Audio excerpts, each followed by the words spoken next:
பிடிச்சத வேர் பண்ணிக்கோங்க.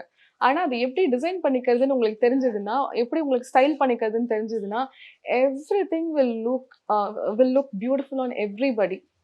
எல்லார்கிட்டயும் எல்லாமே ரொம்ப அழகா தெரியும். ஸோ எல்லாமே ட்ரை பண்ணலாம். தப்பில்ல. இப்ப இந்த பிரைட் கலர்ஸ் பத்தி சொன்னதுனால, நம்மளே போட்டுக்கலாம் அப்படின்னு நெனச்சாலுமே, அது பாத்து என்ன அடிக்கிற மாரி ஒரு கலர் போட்டுருக்கு. கண்ணு கூசுது அப்படின்னு பிரைட் கலர்ஸ ரொம்ப எப்படி சொல்றது? இப்ப கொஞ்சம் ரீசென்ட் டேஸா வந்து அது அது போடுறதுக்கே பயமா இருக்கு. போட்டா ஏதாவது சொல்லுவாங்களோ அப்படிங்கிற மாரி.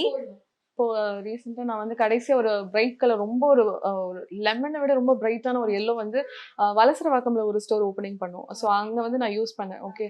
அதை எப்படி கேரி பண்ணணுன்றது தெரியும். இப்போ நான் வந்துட்டு ரொம்ப அப்படியே ஃபேர் டோனும் கிடையாது. ரொம்ப நான் ஒரு டஸ்கி டோன் தான் நான். ஸோ அப்போ நான் என்ன பண்ணேன், ரொம்ப ஹெவியான சோக்கர்ஸ் அது இதெல்லாம் எதுவுமே பண்ணல. என்னோட பிளவுஸை சட்டில் நான் மினிமலிஸ்டிக்கா வச்சுக்கிட்டேன். அதை அழகா கட்ரே பண்ணேன். அதை யாருமே குறையே சொல்லல. ஐ ஓர் a bright color. அந்த பிக்சர் காட்டுறேன். You tell me how it is. You be the judge for me. You be the critic for me. நீங்க சொல்லுங்க அது எப்படி இருந்துச்சுன்னு சொல்லிட்டு. நான் வந்துட்டு ஒரு நார்மல் டோன் தான். அப்ப வந்து நம்ம எப்படி ஸ்டைல் பண்ணிக்கிறோம்ன்றது தான் மேட்டர். ஸோ இது பாருங்க, இது வந்துட்டு ஃபுல்லா வந்து பிரைட் எல்லோ தான்.